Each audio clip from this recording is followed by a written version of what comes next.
Nous sommes tous en deuil, mais la particularité au Nazo Sala pour un pasteur Nani que je le connais personnellement.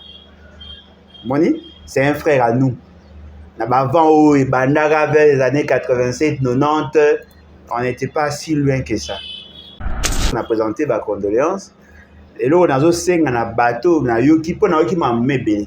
Na gangela ki pe bateau mususu on a yebi, o ba sepela ki na liwa ya mama wa. Ça c'est pas honnête. Mais tout le monde a dit il y a cholaka papa wemba. Il faut la moi si na kufi pour afinga ka papa wemba. Apparemment vous n'avez rien compris. Et puis c'est ridicule de voir Moutao sepela na liwa muninga. Tomboa le beau aux immortels. Tout ça sérieuxité. Sur le plan technique, c'est un torchon. Je le dis avec autorité, hein. C'est un torchon. Les programmes du gouvernement. Sous Cana torchon. Et ça, ce n'est pas un programme. Ça, c'est l'économie du programme au Batambusiwana. Atangi, Makambo, Bango Bazu comme des grandes lignes. Même dans ces documents-là. Le quoi, Baban dessiné à quoi côté. Ceux qui m'ont dit à Koufi, Yokama. Ceux qui m'ont dit à Koufi, moi, c'est. Si tu as une expérience là-bas, si tu as fait un passe, Mouto yo lingi à Koufi. Azaïki malade, certainement tu l'as dit qu'il soit malade mouté, ou sinon tu peux mettre erreur ou le médecin à Koufi. Rendons gloire à Dieu. À Koufi le mois si naïe, tu partager mawa, ceux qui est allés, erreur y a biso ba tout corriger, ceux qui peuvent aller ba makambébé parce que le monde est compliqué. Sincèrement, je vous dis, moi j'ai vu des gens qui prétendent être des chrétiens, mais qui ne sont pas avec Jésus. Un jour, investi, notable à Katanga, qu'est-ce qu'ils ont à foutre? Les Congolais sont à Koufi pour n'avoir. Ils ont passé. Il faut tous à la solidaire. Moi, je suis et puis ça a Kanande Angwa. Moi, je suis fait ce qui a chap drapeau en berne pour président de Tanzanie à Koufi. Magufuli John. Mais ah na ça 3 jours à day na Congo. Mais ah ça là va Koufi combien 47 on a plus d'Akabi peu va Koufak n'importe quoi. Tout ici émission. Bo ça là effort bo la que ça va Congo qui bolinga ba ba mériter pe bolingote. Congo a pesi biso tout. Bon yo ko tanga na pote. Congo a pesi biso tout. Congolais pas dans les peu mutema mabete. Oh ça va ma mais ba moi ba obelo béton. Bien qu'il barre de faire les gens en qualité, mais au moins, comme ça. Quand le mensonge prend l'ascenseur, la vérité prend l'escalier. On a promis, on va donner les jeeps aux députés. Il y aura des jeeps.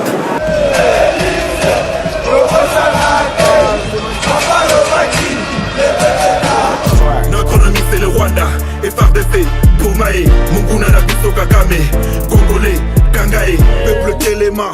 Banguna bakoti la mukati kama mpima tali politiki songisaki bomoto dale kolo ndenge kwei na maboko banguna toza la bomoko mutu moko te akopundela Congo soki biso moko te tona nyongwa mutu te noko ezapona peuple punda mwana mai ezapona yona ye ezapona ngai ezapona Congo ezapona Goma ezapona Ruchuru kiwanja Bunagana. Puissance Liloba eleki Elisa Simbote na bino nyonso bozuli bakumalamu ya kolanda Archidic Info.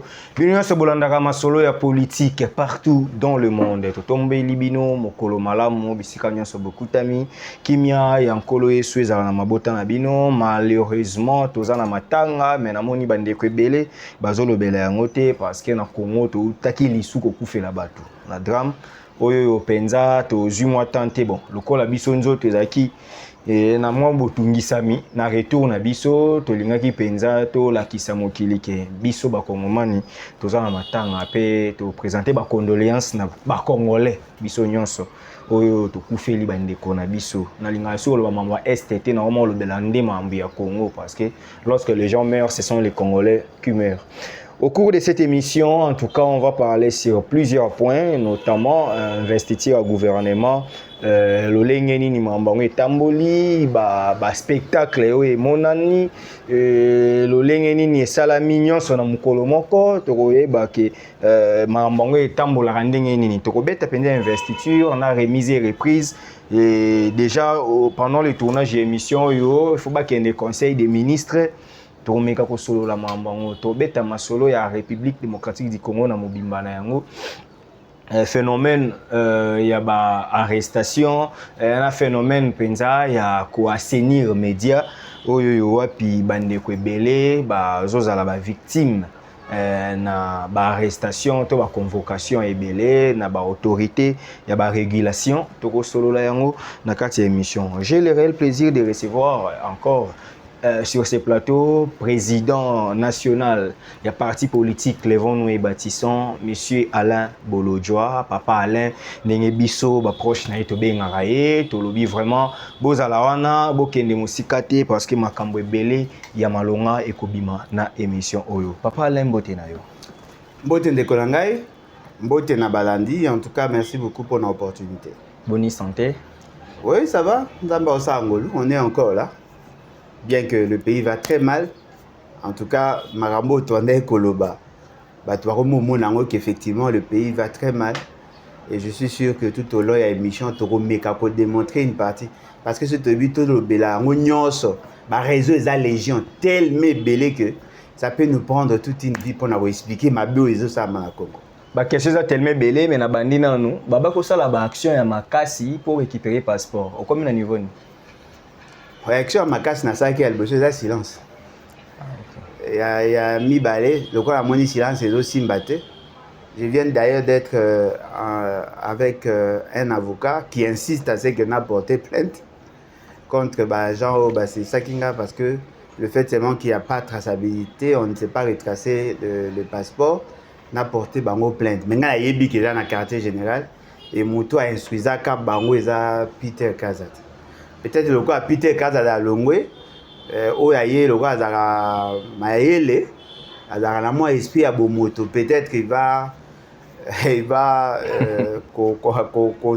na mboka ya loi peut-être il saura comment résoudre mais c'est qui est vrai bandeko balingi ko accompagner na sens ya kosala ba action bo benganga to ke ka liboso ya KG il y a comment on appelle il y a DGM tout c'est une audience côté maman na mais maman yuana côté régie des autres tout c'est une audience to ça DG wana comme vous n'avez pas la culture de lire les correspondances on vient maintenant vous les dire en face parce que chaque fois quand je sollicite l'audience soit avec lui soit avec son directeur à cabinet et puis ça et Simbakate et donc bateau bazana idée wana on peut faire ça. Voilà. Non, il faut maintenant banzat. Okay. Pour moi, je ne peux pas aller faire une manifestation. Ngamore et Bimalokwa. Tout ça. Ok. Très bien. La une émission, Torobeta Masolo, administration publique, Jean-Pierre Liao. Mais c'est quoi avant pour l'émission, vraiment bien pour Torobeta Masolo, administration et puis Toroyen dans membre politique. Mais avant wana question avant to simba la personne il y a Liaou to banana na Fwamba Doudou Fwamba ministre des finances entrant l'obita wa sisi remise reprise mbala moko abengani ba chargé d'études au ba travailler ki na Nicolas Kazadi et comme il débat bateau wa administration Missou babi non ça ne se fait pas comme ça il faut baser l'indemnité de sortie ba missou babité ba ko bima mais progressivement et obimisa bango sur place soit les hommes méchants les hommes règlement des comptes yebisa biso c'est faisable ou c'est violer les principes administratifs? Il n'a violé aucun principe. OK. Il n'a violé aucun principe parce que bah personnel politique. OK. Baza agent de carrière. Mais mutumo wa lobby chargé d'études bazana musala ba on est poumon ya cabinet politique. Wana ya lobby. Ezate lo kwa ya lobby fona lo ba alléluia amen. Ba ko kolongola bango, ya ko kolongola bango à tout moment. OK. Parce que ba détenteur ya ba dossier ezali ba conseiller. Ba chargé d'études, bazali bato baza ko accompagner le ministre derrière le conseiller. On dit parce que dans le cabinet ministériel, il personnel politique, il y a personnel d'appoint. Le personnel politique, le conseiller, Dirkaba, le conseiller, le chargé d'études. On va personnel politique. Le SECAB, le SECABA, le parsec et ainsi de suite, on va personnel d'appoint. Mais la particularité, il y a cabinet ministériel, et ça dit que quand le ministre entre, il entre avec ses gens. Si vous avez une équipe et là justement pour expédier, faire courante et puis permettre au ministre entrant de s'imprégner de la vision Oyo Muninga Zalaki pour Kamema Yaye Asika.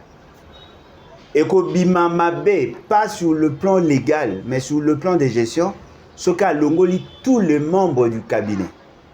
Et que Bimamabe parce que bato ya zoya na bango ba sala kunate.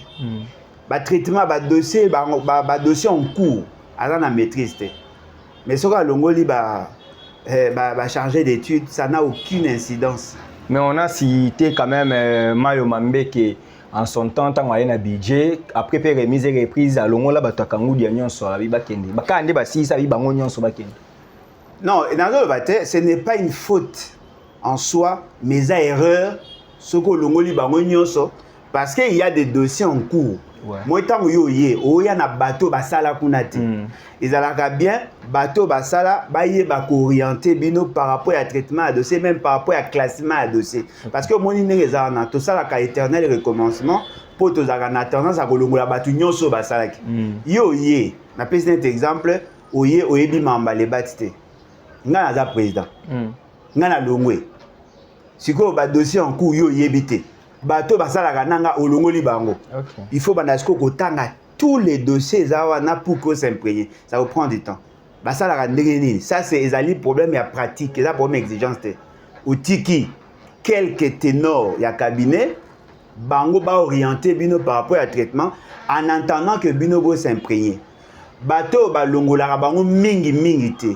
Ezali ba conseiller au bazali na secteur technique ya ministère na SECAB. Parce que c'est le SECAB qui traite toutes les correspondances, tous les dossiers, ça passe par lui. Parce que celui qui t'a aidé par rapport à l'organisation du cabinet, tu as le but d'IRCABA, tu as conseiller, tu as chargé d'études, tu as SECAB, c'est-à-dire secrétaire de cabinet, secrétaire de cabinet adjoint, tu as Bango, Bazana, Parsec, tout ça, chargé des missions, chargé des missions, mais chacun personnel politique. Oyo bogotia nase tango bozu par exemple ma correspondance muto aza chargé il y a ma correspondance entrant azali chargé à correspondance sortant azali ce qui mukande koti na niveau ya cabinet muto ali boso enregistré ngo ezali chargé à courrier azo enregistré apesi numéro d'ordre akolongola ngo ana atinde pas SECAB le SECAB azui dossier wana atinde pas DIRCAB le DIRCAB azongisi na SECAB. Le SECAB a payé na conseiller ou a payé à traiter dossier. Assis le conseiller assis ici a zongi c'est pas SECAB. SECAB a zongi c'est pas DIRCAB. DIRCAB a zongi c'est pas ministre. Ministre a tindi. Vous voyez que c'est la plaque tournante du cabinet. Il faut que Moutouana Azala aille ben Sabino. Quels sont les dossiers traités, quels sont les dossiers à traiter et quels sont les dossiers qui viennent d'entrer. Ce que l'on lit mbala moko boye bate. Ya mona ba biso a commis ce que Luka. Dossier Mouninga a traité qui yo découvrir 6 mois après. Alors que Ezaki n'a pas rendez-vous. On peut amener un exemple. C'est nous qui avons créé le ministère de la pêche. Ok. C'est nous. Nous sommes créés à Ango. Parce que Ezaki a le ministère de la pêche, agriculture, pêche et élevage. Nous sommes créés le ministère de la pêche et élevage. Les difficultés de Ezaki n'a pas. Le ministre Oazalaki, ministre de l'agriculture, pêche et élevage, je crois que ministre Mota. Ouais. C'était le dernier ministre qui a rejoint le ministère de l'Agriculture. À Longwe. Le ministère de l'Agriculture, le ministère de la Pêche et l'Élevage, le secrétariat général. Il fallait créer le secrétariat général. On a créé le secrétariat général. Il fallait maintenant prendre le personnel et le dossier au ministère de l'Agriculture, Pêche et Élevage. Au Kabulayango, ça n'a pas été facile parce que les ministres ont posé ça à Tika na biloko pour qu'on ait le dossier. Il fallait maintenant qu'au Kabula, les techniciens qui parlent de l'élevage, qui parlent de la pêche, et puis pour créer un secrétariat général. On avait pris le directeur le plus âgé, de commissaire à ça l'office à secrétaire général. On a créé les cadres organico-fonctionnels, tout le ministère à fonction publique. après conseil des ministres, pour que Batala comment créer ce secrétariat général. Toujours personnel, tout ça, au cadre organique, tout le directeur, et si quand la direction les a quittés, ils vont mettre un service standard pour que Batinda Batouana a fait que tout constituer la charpente fonctionnelle le Loana. Deuxièmement, il faut maintenant que ça, le job description avec le ministère de la fonction publique. Mais au niveau du cabinet, on a tout constitué. Parce que chez nous, on n'a rien trouvé. Tout ça, comment le cabinet doit fonctionner, quels sont les conseillers qu'il faut, tout ça, tant ou tout ça, ici, que la bateau nous avons des dossiers où ils qui en cours, yo yebite au boyi proposition nabiso. Naturellement, on a un problème. Donc, les ali biloko yo politiquement, c'est pas correct, mais légalement, c'est pas interdit. Ok, très bien. C'est que Tokolo Bakelelo Nicolas Kazadi est maintenant libre parce que actuellement politiquement qui s'appelle qu'il est désavoué dans la famille politique. Ah, ça c'est une autre approche. Okay. Parce que les ana muto à côté na muto ma baba taille des pes. En réalité par élégance et bonga kotika bango bazala. Même c'est pas le même jour que vous entrez directement en possession, il y a tous les départements. C'est d'abord le ministre qui a participé à la remise et reprise. Deuxièmement, le directeur à cabinet a sali remise et reprise na directeur à cabinet oyo poni. Bateau bako futama na moyo eza bateau ya gouvernement passé. Ouais. Parce que le baki marambi a des comptes finales. On n'attend pas les décomptes finales en fonction. L'indemnité de sortie, pardon. On n'attend pas l'indemnité de sortie en fonction. L'indemnité de sortie, ça marche après. Et d'ailleurs, généralement, ma fout à l'indemnité de sortie n'a pas le même canot, il y a salaire. L'indemnité de sortie, il y a 6 mois, il y a salaire au yo bandai kozo. Et vous les cas par le billet à banque, depuis ma tata organisé ma rambi à paiement, on a, ou bien que Koufi Mikolo, ma fout à l'argent, il y a cabinet par la banque, ils seront payés par ça. Moi, j'étais chargé d'études. Naïko Koma conseiller, je crois quelques jours avant tout le mois dans le cabinet. J'ai été payé comme chargé d'études. Je n'ai pas été payé comme conseiller parce que la liste additive, la liste déclarative, oh, bah, Kotisaka et Zaka en tant que chargé d'études. Ok. Maintenant, on va commissionner Nini. Tu as déjà dans le deuxième palier parce que ma bataille dans la mécanique n'a refoutu à 3 mois. Le calcul s'est fait 3 mois. Donc je n'ai pas été payé comme conseiller. Et c'est comme ça que ça se fait. Très bien. Administration publique. Batutu Bakumisa. Mwanamboka. Batutu. Liaou. Batutu. En tout cas, Batebele. Mais Batebele, au bazar, ben inconscient. Pour lobby, un an nous kaka aïe remise et reprise makolo. Qu'est-ce que ça a à voir avec la fonction? Bibotala niveau simplicité. Le meilleur ministre, alors où est pas naïe, Azoya, Koussa la remise et reprise. Non, qu'est-ce que ça a à voir avec la fonction? Oh. Papa, qu'est-ce que ça a à voir avec la fonction? Mais on a TV, c'est inondé, le meilleur ministre. Mais oui, TV. Mais quand on imagine un ministre à fonction publique, bah, ça qu'on apprécie par simplicité. Est-ce qu'il y a la simple? Taxi. Ouais, mais qu'est-ce que ça a à voir avec la fonction? Et au moins, il y a un sérieux. Moi, je suis commis sérieux, je vais changer. Je vais expliquer comment peut-on apprécier la mission ou la prestation d'un ministre par rapport à sa simplicité. Non, ça est au moins infime. Ça est au ce n'est pas ça. La simplicité n'est pas un critère pour être un bon. Non, non. On peut être simple et être un piètre. Ok. Et puis, quand il y a un taxi, sur le plan protocolaire, c'est-à-dire sur le plan protocole d'État, on ne peut pas venir en taxi. Parce que les taxis, ils correspondent à critères, il y a sécurité. L'État fait une dotation au ministère pour que son ministre aille en sécurité. Est-ce que vous savez que tous les ministres non au monde arabangoa, mais tout arabango tout dans la contrôle technique de manière régulière, c'est le ministre à TPN qui part en haut. Ils sont gérés comme ça.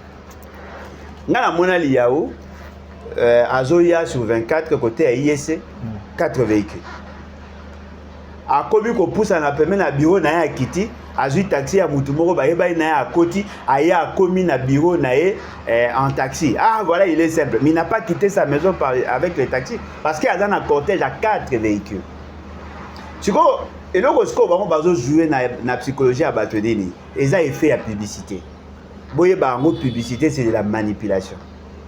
Vous avez affaire à quelqu'un qui a fait la psychopéda, je sais que, et puis quelqu'un qui a fait le marketing, en termes de formation, je sais que la publicité et la stratégie. Non, mais on ne peut pas être politicien et ne pas être marketeur. Ah, mais on dit que marketing. Non, mais marketing, ce sont des disciplines. Marketing est science. Mais si on a gradué en marketing, on dit est-ce que vous avez gradué, c'est facile. Vous avez gradué, c'est facile. Si vous avez un pays, vous président, vous avez un quatrième des humanités, vous pays, vous avez un monde. Vous avez gradué, c'est facile. Si vous avez facile, mais tout le monde a gradué. Des fois, on dit quand même, vous avez gradué en marketing. Oui. On dit, mais ça est quand même fort, on a gradué. Mais quand on a muto kanzana za gradué na marketing. Ba équivalent gradué peu bazan. D'ailleurs muto a une formation à 6 mois. Au même c'est mission métier. Moi j'ai formation à 6 mois alors lui équivalent gradué. En fait, c'est que moi je voudrais nous dire OK. Ezali que bon apprécier muto par rapport à mission. Par rapport à prestation. Par rapport à résultat. Bon apprécier Moutouté par rapport à la stratégie marketing.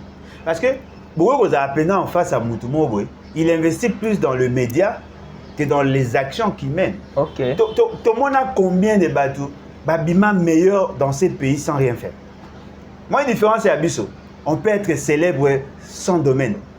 Ok. Le fait c'est que les gars na TV aux la déclaration. Ah, ce type-là, il a un danger, il a un domaine. Oh, les caramines, oui, mais ça a un domaine nini. Na Congo, ce qui est nous censurer. Pour remarquer, nous avons un tami, batamael le pe bazan, on peut béder. Mais batamakele, il est basé belé golek. C'est-à-dire que Moutaomi vanté, il est mort. Prenons le ministre de la fonction publique. Quelle est la dénomination ou l'appellation du ministère? Fonction publique, et s'il y en a la modernisation, et tout ça, il y a l'administration. Voyez-vous? C'est-à-dire qu'il a la mission, il a qu'à réfléchir sur comment faire fonctionner l'administration publique.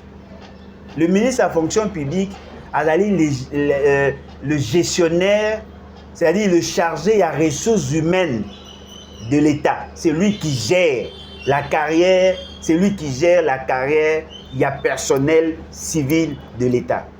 Il est à gérer les fonctionnaires. Dans le recrutement, dans la formation, dans la gestion de la carrière, la fin de carrière. C'est ça, ce sont là ses missions. Il y a un appel ça va numéro matricule. Le numéro matricule, la reconnaissance à l'État, l'engagement à l'État vis-à-vis à Moutoua au Sahara et pas naïf. Dites-moi un peu, quels sont les mécanismes mécanismes innovants au Bomoni par rapport à recrutement, il y a l'agent public de l'État. Mécanisme d'abord, il y a recrutement. Tout comme on a recrutement. Bomoni. Il y a mis balai, gestion de la carrière. Oui, Bissanga, comment se distribuent les numéros matricules? Comment arrive-t-on à avoir les numéros matricules? On vous parle de la régularisation. Quelqu'un qui n'a jamais travaillé l'administration publique, fait ce qu'il arrive, on les classe parmi bateaux, la situation régularisation. On prend un arrêté pour régulariser des gens qui n'ont jamais travaillé. La régularisation, c'est ça qui concerne les nouvelles unités. Non payés. Bateau, il y a un problème. Ça, la déjà pas l'État, mais il y a une situation de régularisation. Mais bino boza ko assister mutauti ndakwe pa na bango na limite e biso na mu pompa aye ba PC numéro matricule au bien en régularisation. Les critères.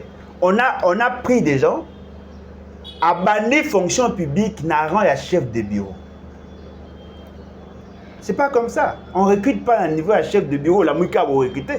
Soit peut-être ceux qui ont Aza licencié, Aza qui retenu provisoirement à niveau d'administration, il a travaillé, il a presté, on veut régulariser sa situation. Oui, on peut comprendre. Quand on a la régularisation, on se rend compte que le nombre de quota est largement supérieur au nombre de bateaux budget prévoir. Ce qui fait que Moutoumsou a régularisé, mais Azali a émargé dans le budget. Tous ces problèmes-là, c'est lui qui doit gérer. Koyeba gérer les statistiques. Le nombre d'agents qui travaillent pour le compte de l'État, mais Oyo, baza payé ou impayé, koyeba nombre. En ce moment-là, la fonction publique a les statistiques. Je tiens à vous rappeler que Tango Félix c'est que la Komaki na Mbandara pour la première fois depuis comme président et c'est la prometa qui a sa promesse nae proche à Lukuta à l'obaki que maman moko a posé une question à l'obi papa ne ezanga na futa marathon et tout ça. Félix c'est qu'il y a cause à mamoni qui est trop technique moi cause à mingi te po batango bazaki liboso nae a benga liao. Bolanda vidéo c'est pratiquement dans le 400 000 personnes où Ibonga qui va régulariser la situation. C'est que vous n'avez pas compris. La dame n'était pas payée, mais la dame travaillait. Il y a plus de 400 000 personnes Ibonga va régulariser une dame, Ibonga va régulariser les autres. En réalité, d'après ce qu'il avait dit dans ses prévisions, Ibonga qui va sceller sa situation à régularisation dans 2024. Ça, c'était en 2023, c'est là qui promesse. Cette situation n'a pas été résolue. Tolongwe comment Azui va arrêter? Azui va arrêter, il y a commissionnement, il y a plusieurs agents publics de l'État. Qu'est-ce qui s'est passé? Azui régularisation d'abord, il y a battu chef de bureau.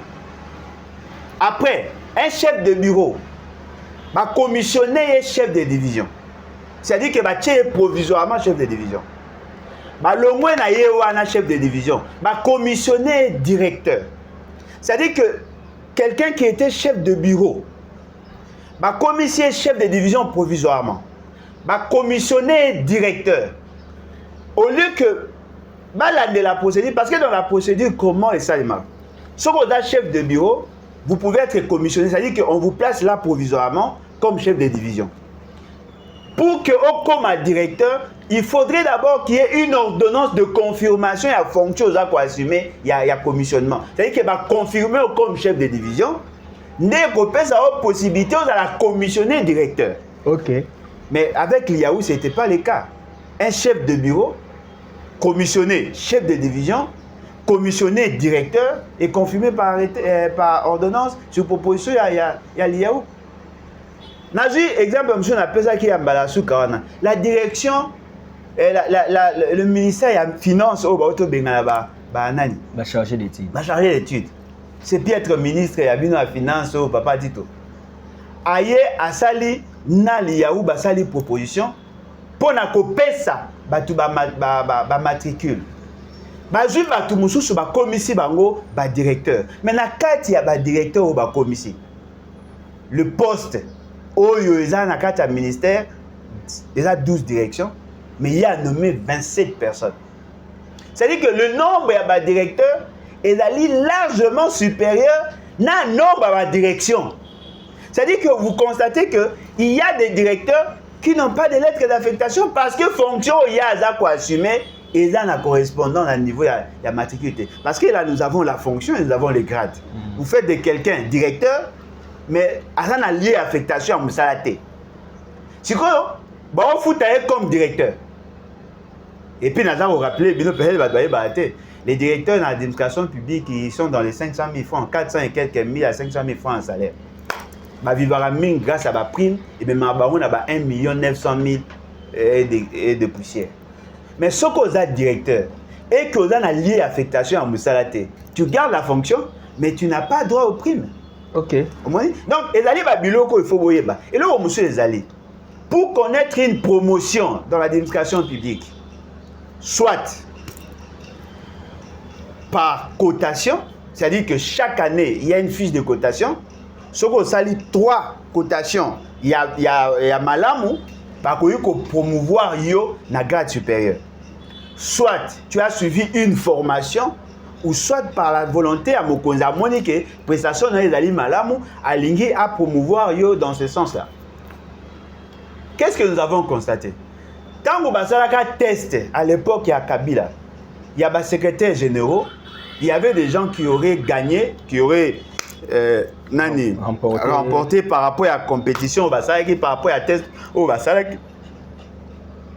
Batona bazaki na problème, il y a confirmation na bango. Nous sommes rendus compte qu'il y a des gens oh ba kufa. Bonjour la gravité c'est kana oloba. C'est-à-dire que mutu oyo asaki test à kufa. Félix Sekei veut le confirmer. Liaou, c'est lui qui était chargé de faire ce travail parce que Félix Sekei n'est pas obligé de tout connaître. Liaou amène la liste et la proposition et ordonnance. Après, s'il a fait, c'est que pour que Félix Sekei a signé. Félix Sekei signe l'ordonnance. Le gars, il n'est pas dans le conseiller, il a trop pris, il a compté, il a signé l'ordonnance.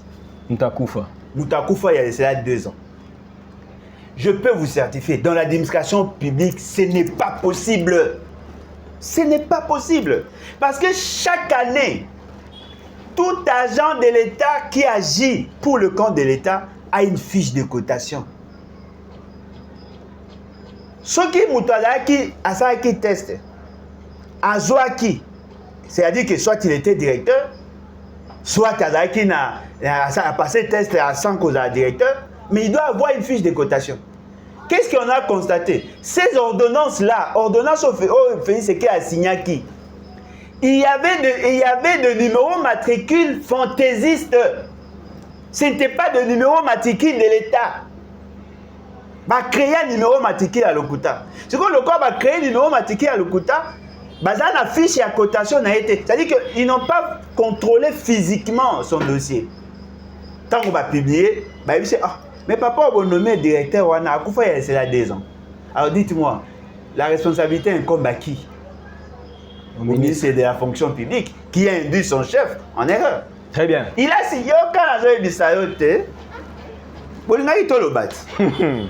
il a fait signer le Premier ministre le décret sur base de fausses informations. Oh. Je vous dis, qu'est-ce qu'on a constaté? Tant que qu'on nommé provisoirement Batou, tant que ça l'affectation à Batou, il y a des gens dont le dossier est la clarté. Mais il y a à Pessi, le Premier ministre Nabino Anasama a joué ma décision sur ces gens-là. Ndekonangai Nazo Barabino, le jour où Batou administration publique, oh il y a solo, pas ba militant, oh bango ba yena bango, parce que moutaoti nandako, ba Pessi numéro matricule, ba Pessi droit à kozwa ndako, ya kozwa mbongo. Naturellement, aza redevable à la dette morale vis-à-vis à Moutouana. Mais bateau ba pendant l'administration. A juici ba décret il y a Mabé na Premier ministre. Au-delà de ça, ses propres arrêtés. Avant comme on a fait un mandat il y a législature, il y a mandature passée. Il avait pris une série d'arrêtés. Tant que Monique est arrêté en violation parce que le syndical va réagir ça. A rappelé arrêté Naïti. Et Fandi. Si à Monique, Magambezo Kende, Félix Sekei cause de la décision, il y a Bango Ana Kosangisa, députation, Sénat et tout ça. Qu'est-ce qui s'est passé? Il a pris l'arrêté au Yemoko à suspendre Kiango, à réchauffer Ango. Cet arrêté a été appliqué. Donc, vous comprenez que si l'administration publique fonctionnait normalement, Binotou Bungabo senti que m'a changé. Ce qu'on moni, l'administration n'a biso, et ça a ndenge za ki liboso. Pour remettre la fonction publique m'a beau parce qu'il y a ça pour moderniser, a pour organiser autrement l'administration publique. Rien n'est fait. Qui peut prendre les risques à l'administration publique et ça fonctionner? Qui peut prendre ces risques-là? Très bien. On doit avancer, parlons politique. Alain Bolodjo. Ah, on a des politiques, Et administration. Je voulais que les gens comprennent la charpente administrative, l'administration publique, comment ils ont fonctionné. On a pris les cas parce que c'est le ministre des tutelles. Piètre ministre à 2 fois. Papa. Il m'a dit que simple. Zongi a sali sur 3 ans, yango banda bakota na Union Sacrée 2021. A sali 3 ans, Zongi. Bon, mais là, tu as kasi. Na pesi nos 3 ministres. Bon, je prends 4. Mon chou na bossa na kombo na a meti boy.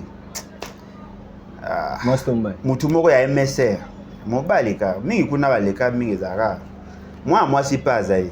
Il y a un ministre moi à métissé na bossa kombo na. Il y a Zalaki. Après il y a eu Chomicho. Après Chomicho, il y a eu Bongongo. Après Bongongo, il y avait une dame. Moi c'est maman moko Zalaki wana. Maman Nazaraki. Après, il y a l'IAO. Beaucoup dans l'administration publique. L'administration publique est commis au bébacan. Depuis Félix qui a comme président. Parce que même listing, il y a payé. Il y a un problème. Moi, c'est pour aller à la TV. L'institution, le journal officiel a multiplié son personnel par 3. Journal officiel. Allez voir, l'enseignement. Bota la désordre des enseignements. Bota la territorial. C'est ça l'administration. Très bien. L'administration est au Koufa.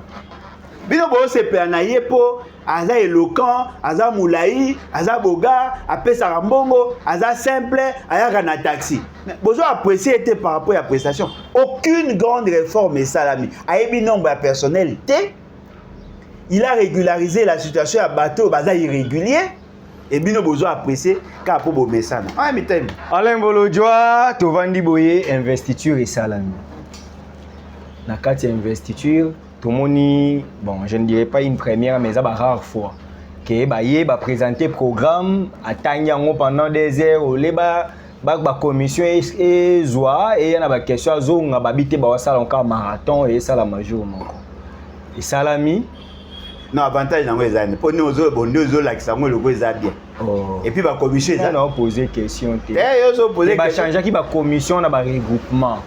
Non, mais le regroupement, la commission est allée. Oui. Tu vois, la commission est allée. Exacté. Exacté pour l'année. Wana sigo ngam na otu nonde ba question. Ah, mais ngaka na otu na kasi bato ba ngaka. Commission exacté kasi pour année. Ba olé ba commission 8 ezaki ba regroupement de. Non, mais le regroupement ça veut dire quoi? Kasi yo ka question na ngate. Non, mais na yo kandeni ni pour le mot déjà qu'il y a en torse, il y a irrégularité. La norme dans l'administration, il y a pas une innovation. Ah, est-ce que l'innovation a changé le règlement intérieur en dit que la commission le Parlement est constitué dans la commission permanente ou la thématique. Il y a le groupe parlementaire où il par rapport à la politique. Oui. Mais sur le plan thématique, il y a la commission permanente. Alors pourquoi commission permanente? C'est ce qui devrait être fait. Siko et salami bongote. Siko tolo bana simato bakisa nini. Baba anarchiste. On limite que quand même innovation est commis na place de la commission permanente. Cette fois-ci au moins ma dernier regroupement PRPAP. Regroupement c'est par rapport à Kokabola Maloba. Ça c'est l'organisation à Kopesa Maloba. Mais na kati ya charpente institutionnelle, il y a parlement, il y a assemblée nationale. Il y a la plénière, il y a le bureau, il y a la commission permanente et il y a le groupe parlementaire. Échangez. Et puis ndeko na ngai. Baba narcissiste. Ma cache. Boye ma cache. Différent na bamboso te. Dès que mboso na maeli. Na boye ma cache. Ndeko na ngai, tout ça pena sérieux. Caméra, c'est une tête bien faite hein. Non, mais la tête est bien faite, mais son salité est côté comme il rouillé. Vous constatez une tête bien faite veut dire qu'il y a un homme moral. Rose a une tête bien faite, mais immorale. Il y a un lobby que les commissions parlementaires ne sont pas mises en place. Pourquoi on a mis les commissions? Parce qu'il y a certains aspects techniques qui doivent être vidés au niveau de la commission. Ouais. Et la plénière donne son cutis sur base d'un travail fignolé par la commission. Selon ma connaissance, c'est ce qui même a montré que le programme est bien fignolé. Ah, batanya ngo likolo mbango déjà moyena 30 000 soki combien ba pesi ba onde mutu mo alobaki. Et baba ba zimbongo te. Déjà balobaki bazombo. Nga zaki na ba député jo na restaurant la transition ba yo so mona $100 ba. Yo so mona ndo ya quartier aleki azo ba option de to leki mona voisin. C'est pas comme ça. Bon, ça makamou selon la norme. Parce que déjà, si la forme est biaisée, le fond, tu as un peu de base. Posez cette question. Au monde, quand même, il va poser ma question. Et le Premier ministre, après exposé, avant d'y répondre à ma question, plénière, mon corps, et 2 jours, mais investiture et salami. Tokoloba ténacité, tokoloba que premier ministre a makasi a maîtriser qui m'a amené ou salaki. Programme qui na basé na 6 axes. 6 axes ni prioritaire ya Félix Tshisekedi. Ah bon? Si vous avez une idée à 6 axes prioritaires, santé, sécurité, social. Biloko. Oh, Félix Tshisekedi le baga ya moi. La campagne électorale, biloko yo azo prioriser. Non mais attendez. Les 6 axes au Félix Tshisekedi le baga ya moi. Apparemment bato bazana posa ya koluka koyeba te. Lorsque M. Félix Tshisekedi a assemblé à représenter ces 6 axes, ce n'était même pas pendant la campagne en tant que tel. C'était déjà après que Balobi Kaza est élu. Il a présenté ces 6 axes, a bien accent sur les 6 axes. Je voudrais vous demander à vous, aller chercher les 6 axes au Félix Tshisekedi à l'Obaki. Ils sont à YouTube. Et Luka on a Google au Mona. Et venez me dire que c'était effectivement 6 axes. Nous allons confondre les objectifs généraux avec les objectifs spécifiques. Ah! Papa Boni. Attends, nous allons voir dans ICC. Boni. Hein? Je vais construire une maison. Je vais construire un salon. Je vais construire une cuisine. 3 axes. Yves Sanga. Et ça, 3 axes. Papa, sur le but, je vais construire une maison. On sous-entend qu'il y a un salon, il y a une chambre. Ne fais pas la construction d'une chambre un objectif général. Et ça pour aider Bino. Bon, Bino va être sacré. Vous savez, dans la programmation, là, on a l'inet, bon, l'inet, on a bien. Vous savez, dans la programmation, sur Yebi, la spécificité, il y a fixation à l'objectif, tu es perdu. Nous avons les objectifs généraux. Les objectifs généraux, ils ont le quoi la globalité. Mais dans 4 objectifs généraux, nous avons les objectifs spécifiques. Nous avons les objectifs opérationnels. Les collés à objectifs généraux, nous avons ce qu'on appelle les buts. Les collés, il y a but, il y a ce qu'on appelle la finalité. Babylon, on a G1. Enseignant n'a pas baza. Le quoi il c'est simité. Pourquoi on taper tout, il peut les arrêter maintenant. Na bateau va ça programmation va voir ça. Lorsqu'on veut créer les conditions de vie, on veut améliorer les conditions de vie de la population. La finalité, c'est le mieux-être. Pour y arriver, il y a des buts à atteindre. Pour atteindre ces buts, il y a les objectifs généraux que l'on doit poursuivre. Dans 4 objectifs généraux, il y a les objectifs spécifiques. Pour simplifier l'analyse, comment il faut batailler des personnes là comment. Parce que mon force de faire la mine dans l'été, mais les ont échappé. Prenons l'exemple d'une compétition de football. À la fin de la compétition, on organise la finale. On a appelé ça la coupe. C'est ce qu'on appelle finalité. C'est-à-dire remporter sur les autres équipes et arriver à gagner la finale. Pour y arriver, il faut passer dans la séquence. Quand vous avez la carte à balai, il y a 11 joueurs contre 11. L'objectif spécifique qui a gardien, c'est d'éviter à ce que but, pot balle et les calimites à poteau. Il est là pour protéger le poteau n'a balle et les catés. L'objectif spécifique, il y a il y a comment on appelle, il y a défenseur que le joueur au azo ya na contre bango gardien T. Ya zana pour na protéger. L'objectif il y a milieu pour permettre na buteur à la possibilité il y a comme à côté poteau musu ses alliés. Ceux qui gardien a joué ballon apesi défenseur apesi milieu a goyo ko pesa axe a tindeli nani attaquant a dribbler. C'est-à-dire que chacun fait un objectif. Tant qu'on va comme devant poteau, si les moutons à souka a tiré balé et continue à poteau ya baninga babelani.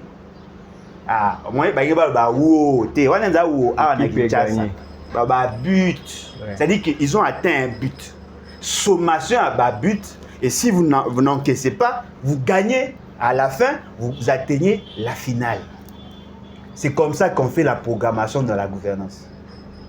Vous ne pouvez pas dire création d'emplois et puis en même temps diversification de l'économie.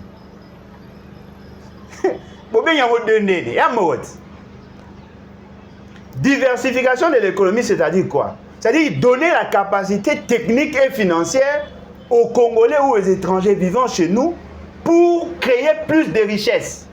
La création des richesses crée l'emploi, les conditions d'emploi. C'est-à-dire qu'en réalité, la création et l'emploi, elle a un objectif spécifique. Ce n'est pas une finalité, ce n'est pas un but, ce n'est pas un objectif général. On peut résumer ça en 3. Il y a 6 axes. Il y a 6 axes. 3 et Sunde. Il y a 3, mais bon, t'as gâté.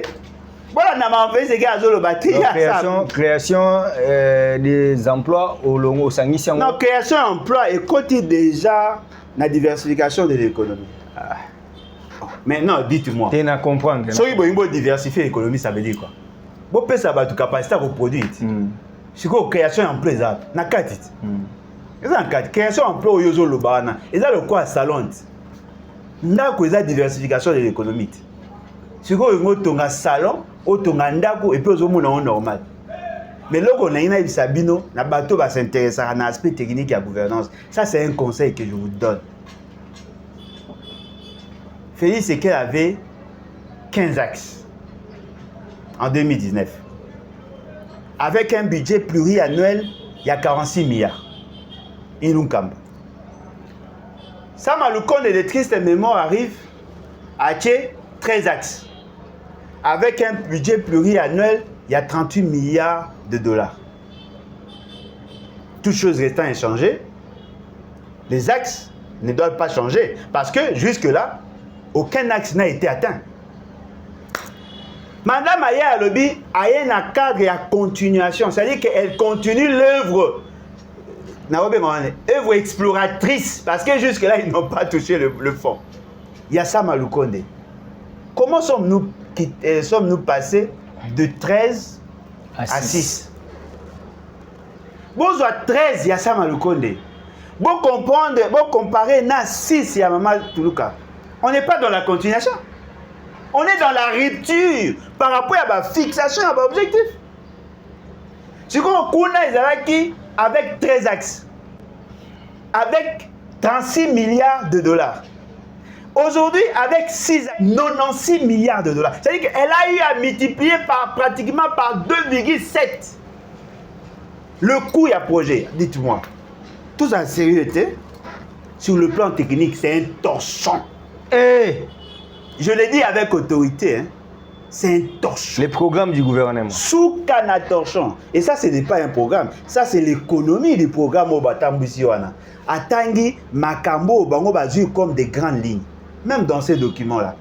Ils ont quoi, bande dessinée à quoi coûte 80 pages. Non, 80 pages. Économie, il y a Atangi. Oh, bah, Pessi Bango.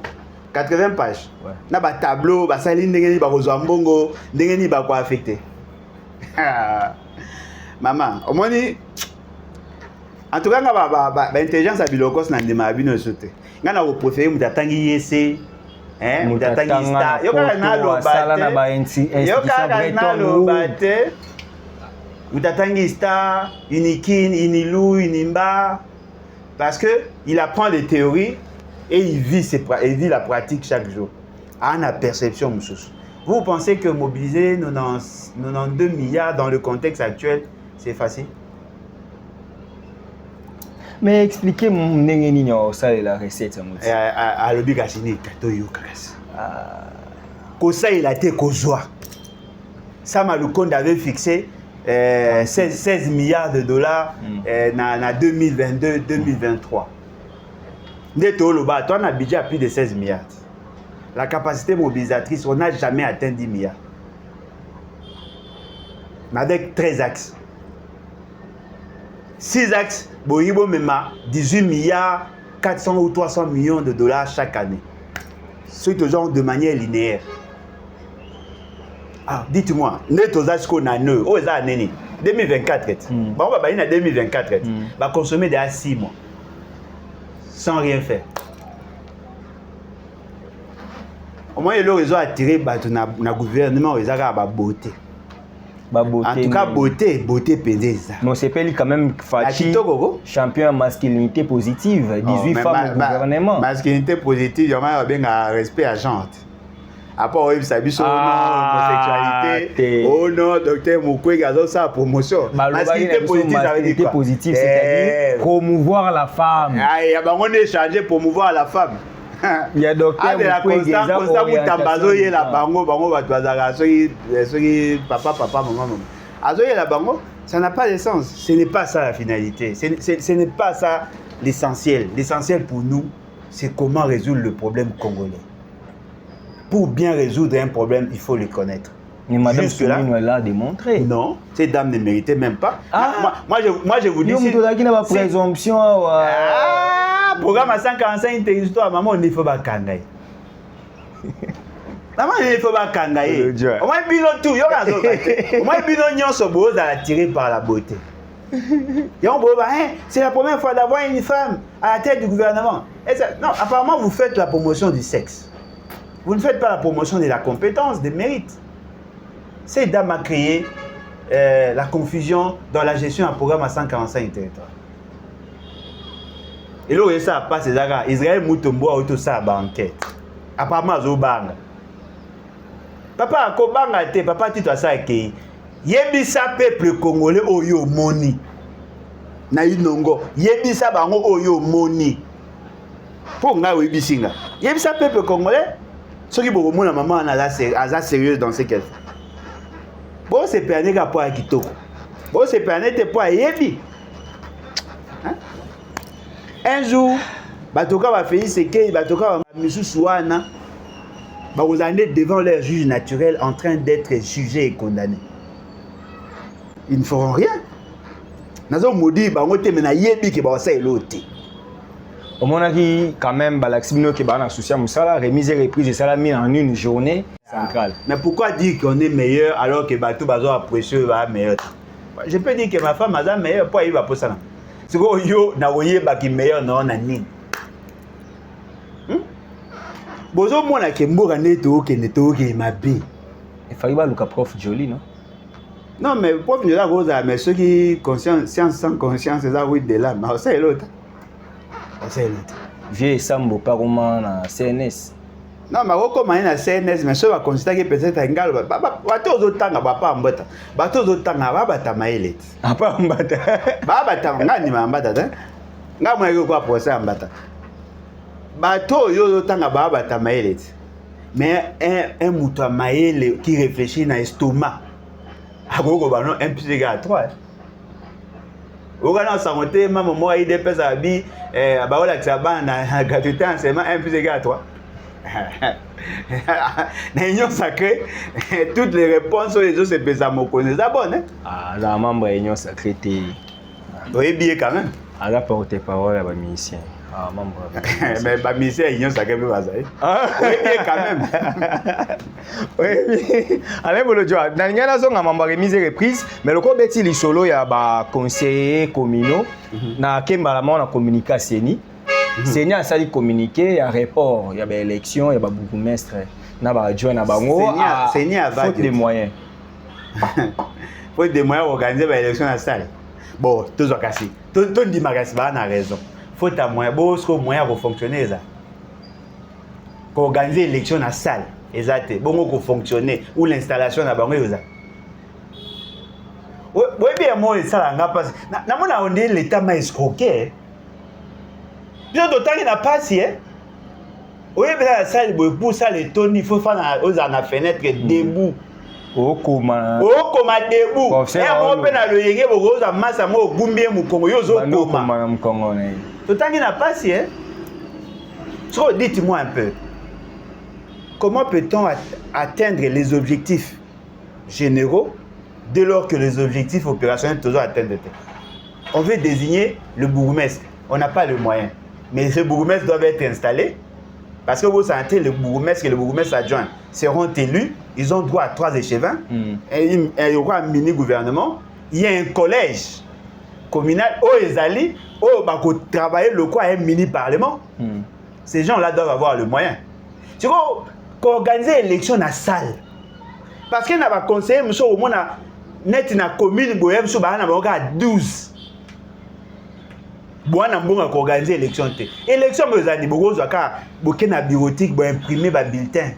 Vous beti ba caché pour vous valider yango, vous sali l'élection, après na souka batona ba bimi, mbonga osa élection exacte. Bongo mbonga installation. Au moins ni nga ba ebisa secret de la réussite, c'est la planification. Ouais. Si vous ne planifiez pas, vous ça atteint. Si c'est un exemple, on a appelé ça par rapport à caméraman, régisseur, réalisateur, nayo, parce qu'il y a autour de ça l'exploit. À ça l'exploit un jeune qui s'organise, à l'indi abala, à honorer moi sinaï. Bota nenga procédé. À ébike, à zobala moi sinaï, à l'ouki d'abord à une idée sur le dépense à ça. Yemo il faut la ta, moi si faut la ta, il faut dans le transport, il faut payer sa dot, à ça la prédot, à ça la religieuse, à ça la civile, à calculer et que dépense nyon so ya ko ça là autant, à tia yango dans les temps. À bandi d'abord la présentation, prédot, dot, civile, religieux, à planifier. À comme ce que Lugasco na kozwa mbongo wapi. À bandi ko programmer. Le gars blague à ça là. Bon il pour aller à réussir pour programmer. Ok. C'est comme maintenant imaginez, bon pas Félix Sekedi, bah tu n'aille na ni naïe, bah le gars bah j'ai le monsieur afandi boy. Ah bingo. Papa Alain, semaine prochaine, non qui négocie à biloko kokité, papa Alain, lukela na moi $50. Papa, yo so sali programme na yo. Sans qu'on planifie, mozo tchanga pression pour que na pesa o mbongo no bala. Boso na na ngote. O bala ta. Est-ce que vous imaginez Félix Sekedi il a fait Sekedi bon bah Félix Sekedi comment on est Kazani le bas Félix Antoine Tshisekedi Tshilombo président va présenter à l'Iboso na cour constitutionnelle en 2019 mais ça Félix Antoine bon Félix Tshisekedi Félix Sekedi oh mais à prononcer bien Félix Sekedi bon bon Félix Sekedi aïe à lobby non voilà la constitution prévoyait qui entité territoriale décentralisée à la gérer il faut tout ça élection à la base apparemment ça paraît plausible ça paraît correct parce que c'est un impératif constitutionnel qu'avez-vous fait pour que ça m'a bien oh non, c'est pour la toute première fois que nous avons organisé l'élection à conseil. Tout le monde a applaudi. Surtout les jeunes qui ont misa bien. Le coin a l'élection, on a aussi battu. Tout qui t'a mis sur 7 tous à misa. Moi $1000. N'a opposé attends, n'a opposé la question. Vous foutez déjà? Et belé vous ba na place au vendre dans musala. Non, mais est-ce que l'État est bien ba on ya? L'État est bien. Bon, moi, l'État est évité. Parce que qu'est-ce qui se fait généralement? Le collaborateur qui a organisé l'élection à conseiller, en réalité, ils doivent avoir une ligne de crédit dans le budget en cours. Exact. C'est comme vous avez conseiller, on va faire quand même quelque chose. va convoquer ce que nous pouvons appeler leur plénière, va qu'il y ait une salle de fête, il y a commune pour organiser leur plénière. Bazu ba kiti a fête basali plénière na bango. Bango moko ba komi ko luka bourgmestre a financer bango pour que ba na ba papier à ça musala. Et le résultat grave, ba ebi senga na commune à Kinshasa, le conseiller, so Kinshasa, il y a Kinshasa. Voilà, je crois que commune à Kinshasa a quelque chose comme qui m'enseigne que na éviter. Pour dans zakina mutu moko le loi autour le baron na émission. Bourgmestre aya ko répondre na convocation na bango en plénière a justifié comment l'entité na bango exagérée. Chers jeunes frères. Na makanisi na bango ba convoquer le bourgmestre aya ko répondre ndenge aza ko gérer entité na bango parce que bango bazo mona ke bango ba oliati. C'est quoi le bango bazo yeba te zaibo. Le bourgmestre actuel ne sont pas dans le cadre de la décentralisation dans le sens large du terme. Bango Bazali na cadre de la gestion, il y a une entité déconcentrée. Okay. Parce qu'ils ont été nommés. Ils dépendent du gouverneur. Ouais. Tu vois, bino na bango boa na texte moti. Oui, c'est ça. C'est-à-dire que le bourgmestre n'est pas obligé de répondre à votre invitation. Parce que dans le cadre de charbon institutionnel, il n'est pas redevable vis-à-vis de vous. Mais redevable vis-à-vis du gouverneur qui l'a nommé. Ce que vous avez à convoquer. Bourgmestre peut aboyi koya bango basiliki. Non, azako obéir na bisote. Non, boye bité. Il faut boser là. Le bourgmestre oya ko bime pas na bino. Yenda kozala le tout premier bourgmestre élu. C'est lui maintenant qui sera régenté par le texte oyo ezali la loi oyo la loi portant composition, organisation et fonctionnement des entités territoriales décentralisées et leur rapport avec le gouvernement central et les provinces. Donc, ils ont dit bateau, baza ko assumer ba fonction, mais baza non na maîtrise il y a béaba, il y a gouvernance. Un autre problème. Qu'avons-nous prévu, nous, Congolais, sur le rapport financier entre les entités territoriales décentralisées et le gouvernement provincial et le gouvernement central? Parce que le principe est aliboé. Le 40% est retenu à la source, qui est dans la pratique la rétrocession. Et là, on sait que 40% il y a commis et la paix bango. 10% à caisse à péréquation, il fait Zala. En ce moment-là, les communes auront le moyen d'investir et de créer plus de richesses. Parce que la finalité à décentralisation, ou à régionalisme conditionnel, dans le maître mot de la décentralisation, ils ont un goan. Bisous, ça l'erreur. Que le problème, d'abord, c'est avoir des animateurs. Non, on n'a pas préparé la venue, il y a un conseiller. On n'a pas préparé. Ils n'ont pas de budget, ils n'ont pas de texte, ils n'ont pas d'administration. Et les gens pensent que c'est normal.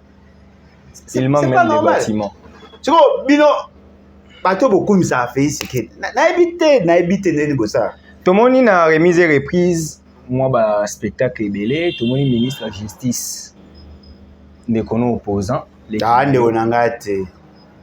Ah, muta fait c'est que bango de aba soma maka. Constant mutambaye na mboa. Kasi ba avec le ming batamba na ba. Oh. Si ba avec le ming batamba na ba. Ce qu'il y a avec. Yo mtolo senga abi ya avec. Na iba avec le ming. Ba bimbo wana méchant. Ba we épargner mutu te. Bolojo lobi mabe OK. Oh. Tuluka le ministre de la Justice vient de violer une décision prise dans le Conseil des ministres avant que tu aies en fonction. Avant que tu aies en fonction, déjà, on est taliban. Je l'avais tweeté, mais on avait interdit aux citoyens comme on ministre. Il y a ça à violer. Et puis, une activité aussi solennelle et officielle. Oui, na mboa poisson. Batu ba ozo ka gouvernance loka ba black.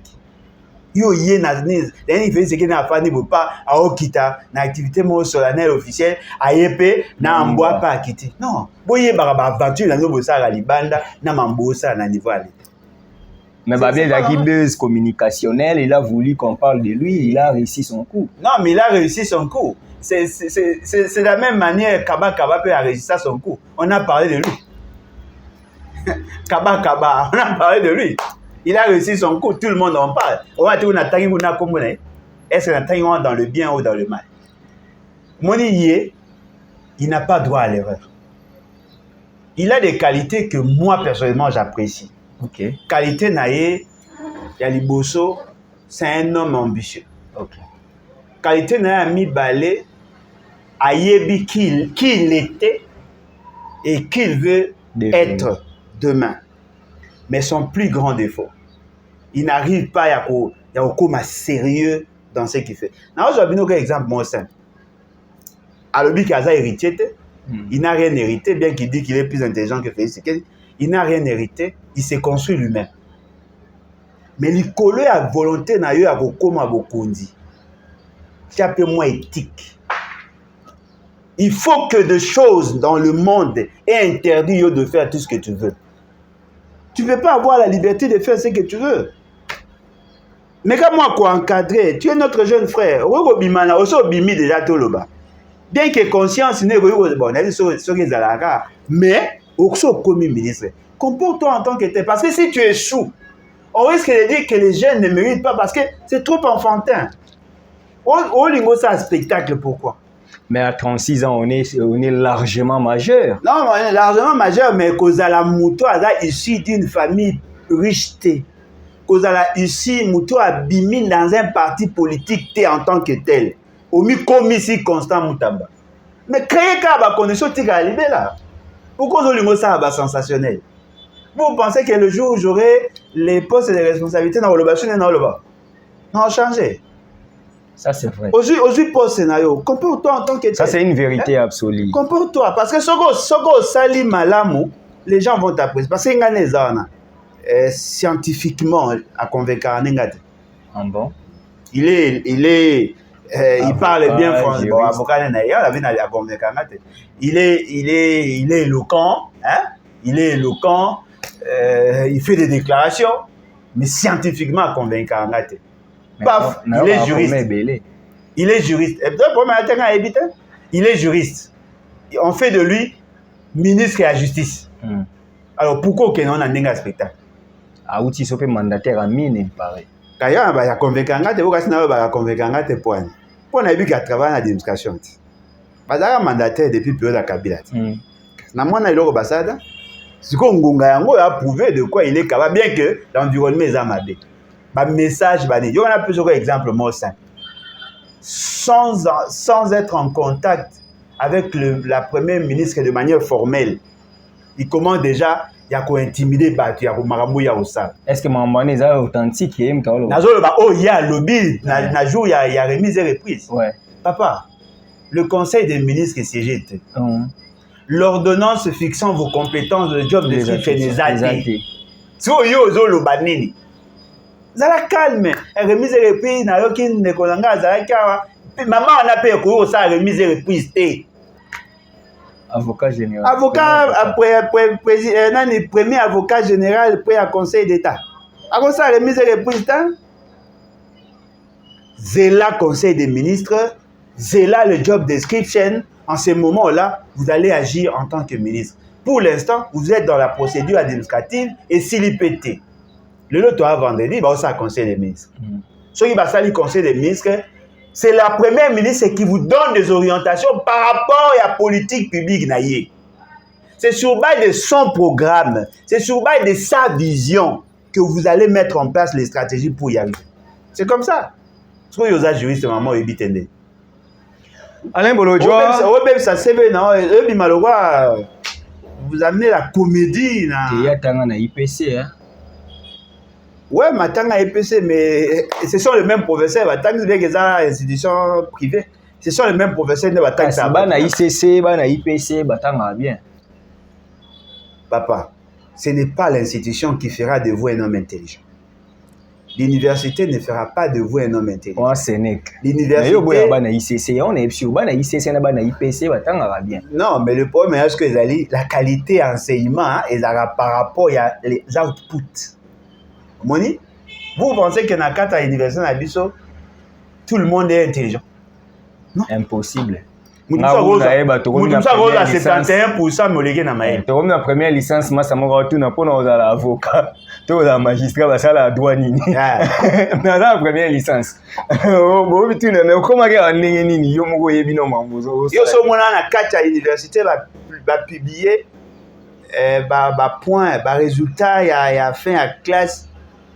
Même bateau, il y a une distinction. Bon, il y a jeté. La réalité, Zali, c'est un homme équilibré, bon, apparemment équilibré.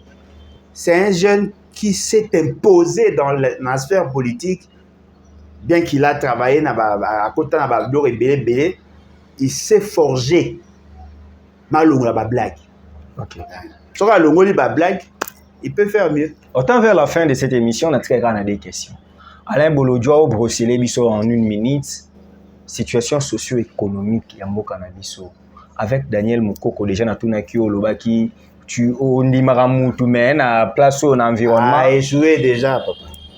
Ce que tu espérer nini doit espérer nini na peso conseil somba ba pe mouchoir chaque fois tango bandolela au pamisa rien de bon ne sortira de ce gouvernement de l'économie na biso ndimwaka. Non mais attendez, rien de bon ne sortira de ce gouvernement. Parce que ton côté pénal en profondeur est sur les écueils qui caractérisent ces fameux programmes. Mukolo Torouya Kokota moi en profondeur. N'a pas ça à bout d'effort, n'a imprimé parce que j'en ai. Total, les incohérences qu'il y a en termes de politique. Total, comment Bandegonabiso Bazako planait déjà. C'est-à-dire que un programme platonique, mal conçu, nous avons beaucoup de problèmes. Parce que la ressource n'a vu ce Outara. Nous avons grâce à la régie financière. Mais surtout, nous avons à partir des exploitants, notamment les exploitants pétroliers. Nous avons, tel que nous sommes là, un problème avec l'Angola, un problème avec l'Ouganda en matière d'exploitation basique, zone d'intérêt commun. Au nom de la protection de son pouvoir, Félix Tshisekedi a bradé nos droits auprès de Angolais, auprès de Ougandais. Et c'est la Banque mondiale qui est en train de dénoncer. C'est-à-dire que notre capacité à Mbongo ya okita. Toujours compter sur le secteur minier. Mais toujours qu'il y a des crises qui s'annoncent au niveau international. Supposons que la France a géré Bardeur n'a été et que côté en conflit, côté a une guerre ouverte avec la Russie, ça aura des répercussions sur la demande en matière de mine. Toujours anticipé. Na betara les soleils à Mamba Covid, à l'époque les gens ne m'avaient pas compris, mais on a vécu ça. On veut diversifier l'économie. C'est ce qu'ils vous disent. Mais la diversification de l'économie, il faut promouvoir les secteurs productifs. Si on a une classification, on a place au ministère de l'Agriculture, ministère de la Pêche, ministère de l'Industrie, ministère de la Mine, ministre de la Mine, ministre de l'Agriculture, ministre de la Pêche et l'Élevage, ministre de l'Industrie, baza banane, baza simple ministre. Bouché bango ba simple ministre. Le besoin ba priorité na bino c'est de créer des emplois. Mais bango va créer ba emploi, pour reléguer bango na troisième position. Parce que lorsqu'on met en place une organisation, on tient compte des objectifs. C'est comme chez nous dans le parti. Le responsable et à mobilisation, le quoi, tu as parti des masses avec tendance élitiste. La première fonction chez nous, ici, dans le BAT, c'est la démonstration et ainsi de suite. La deuxième fonction, c'est la mobilisation. Parce que nous voulons mobiliser. C'est quoi, yo, Mouto a censé faire appliquer votre vision. Botier est nassé. Botier est nassé. Mais c'est la fonction publique, il y a fonction publique, Botier. VPM. VPM. Parce que Bolingi, redynamiser l'administration. Ministre des Affaires foncières, Botier. Mineta. Ministre d'État, ministre de l'Agriculture, Bocheni. Ministère. Donc, la question est, aïe, nassé. Nyonso wana ba yekolaka yango. Moi muto asali management institutionnel, oza ba notion, ayebi que lorsqu'on fait l'organigramme, on tient compte des objectifs. Les ministères au boche na se wana ba na pouvoir ya malonga te. Et puis tant que bota mamba gestion à crédit, on va plus privilégier des ministres improductifs que le ministère au secteur productif. Tant que bozui organisation, les secteurs productifs, les secteurs appui à la production et les secteurs sociaux. Social, c'est une conséquence de l'économie. Bonjour, bango bo relégué ba on a se. Bonjour ba bizeti bo tche ba ministère na bino na luyenge. Boyo karapet. Na ibisaka yo comment ya ni ministre a peste nani? Tony Mwaba. Tony Mwaba. Yeba ngaka meilleur. Beli ba bibi. Babundi na groupe na Joël Kadendanga. Yenga beti. Conseiller en communication. Alain Bolodjoa, notre invité de Nasuka, c'est aussi un... Bon, bon, Dieu nous a formés tous dans un royaume de sacrificateurs. C'est un chrétien. Et Alain Bolodjoa, l'église corps du Christ, il y a Congo, Andei, doublé, tout est au père du pasteur Barout. Tout ça, qu'une émission peut aux acquis déjà frappé. Mais les loyaux, Maman Blanche nous a quitté, l'épouse des pasteurs Marcelo Tounassi. Une réaction quant à ça? En tout cas, le corps de Christ a toujours touché dans le Congo parce que les Congolais meurent chaque jour. Okay. La particularité à Bato, Bakoufi Zaga pour Bayebana. Parce que Bato Bakoufi na Beni, Bato Koufa na Baitouri, pour Bakoufi Belé, naufrage et salami, massacre et salami. Et te présenter ma condoléance dans ma famille, nous sommes touchés bien que nous sommes tous en deuil. Mais la particularité, on a ça là pour un pasteur Nani que je le connais personnellement. Moni, c'est un frère à nous.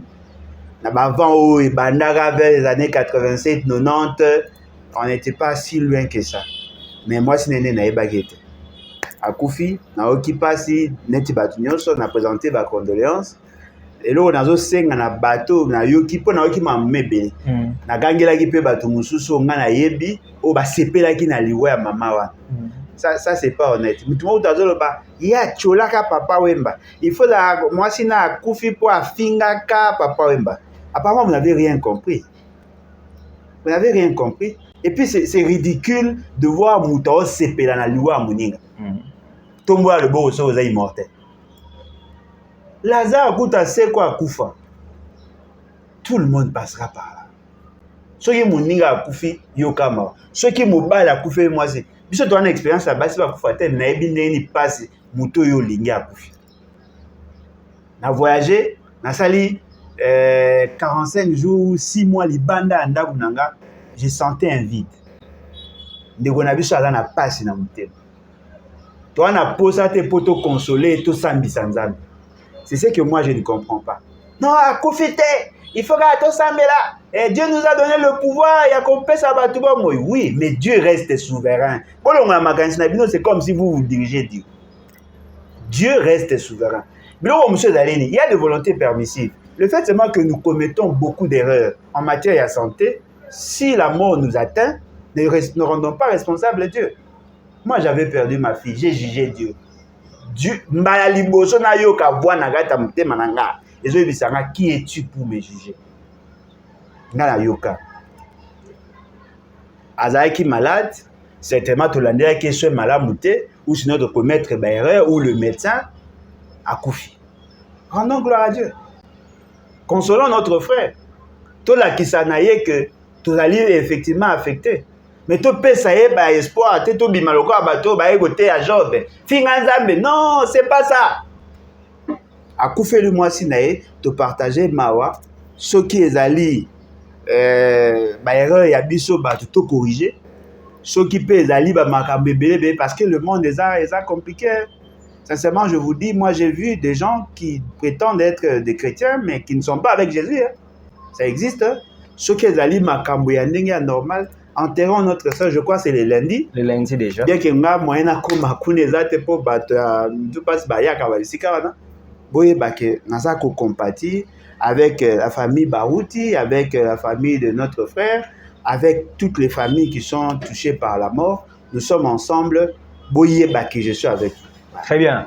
Ça, c'est un message très important parce que, en tout cas, dans l'ingapenda cité dans l'émission à Bissoté, mais maman, moi, sur ma Congo, sur l'indéni, pour ça, live, les bébés, tout ça, ça n'honore pas la communauté congolaise, s'il vous plaît.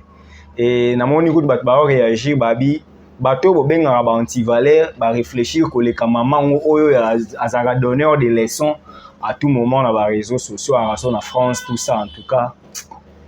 C'est... Non, mais les Congolais, les belé, comme boulot de buzz, neza combat. Beza combat. Maman n'a tombora le beau sur au kufate. Au kufanayo. Très bien. Dame soupe karaté. Ouais. Très bien. Oh, Dieu est souverain. En tout cas, mboka na biso 30 secondes. Totomboli totie drapeau en berne te ba matang na fait ce ah. Bakonza biloko, c'est bon, on a souci ou tapé. Et puis, j'ai un jour à investiture, hein. Qu'est-ce qu'ils ont à foutre? Un jour à investiture, notable à Katanga, Bagana Robina, Nani à Est, Robina. Qu'est-ce qu'ils ont à foutre? Congolais sont à Koufi pour n'avoir, ils ont gagné moins, Baboma, Batabana, bonne année. Ils ont passé. Faut tous à la solidaire. Moi, je suis et puis ça va Kanande en moi. Ngana mona fait ce qui a chap drapeau en berne pour président de Tanzanie à Koufi. Oui, bien, Magufuli John. Mais ah, non, ça t'est. 3 jours à day na Congo. Mais ah, ça t'est. Là, va Koufi combien? 47 ans, on a pu la Kabila, puis va Koufak. N'importe quoi. Tout ici, émission. Ça, là, fort, que ça va Congo et que Bolinga. On mérite peu Bolingote. Congo a péché tout. Bon, il y a tout le temps dans la porte. Congo a péché tout. Congolais pas dans les peu mutés, ma bête. Oh, ça va, on m'a bien, mais bah, moi, béton. Bien qu'il barre de faire les ans en qualité, mais au moins, comme ça, pas signé au Goyo, il y a pour honorer. C'est la fin. C'est révoltant, hein? On a compris, en tout cas, ça dérange. C'est la fin de cette émission. Je dis un grand merci l'ingénieur Starly pour la réalisation. Il y a émission Oyobozaki Belé, Obolandi Biso. Merci Binoka qui est au Koutani très prochainement. En tout cas, c'est vous sentir, tout réfléchir pour la République démocratique du Congo. Comme nous avons Alain Bolodjoa parce que Mikolo yo, et comme ils ont MBA aux invitations. Bien, Bobang. Na moni ndeko na ngamo gloire. Akendaki c'est ça qui Babi Alain Bolodjoa azobebi sa jeunesse ya média pour tozo yambaya zo loba mabemi. Nasko lo na okama. Yeba bengi na c'est ça qui na likamo na loba na Congo Bes. Congo Bes yana. Ya Bosembe. Président c'est ça. Pour ceux na kena ba chaîne na ba na loba même chose. Pour ba gika ba benga rai. Et puis ce boyi bo benga na bino ngai. Na go changer te. So go benga yeba ki oyo ko yebimi. Et là, on a retenu au Lega, on a chaîne à président, c'est ça. Au Lobaka, Marambo, la même chose partout. Ok. Mais ce qui est commis Kuna, non, mais au Lobaka, c'était quand même dur. Mais pas la bino yaka, on répond. Tout ici, émission. Tokutani très prochainement, peuple congolais, mi bundela. Pour ceux qui ont mi bundelité, moutarabundela yo azate. Puissance, Liloba, et les qui est ici. Merci.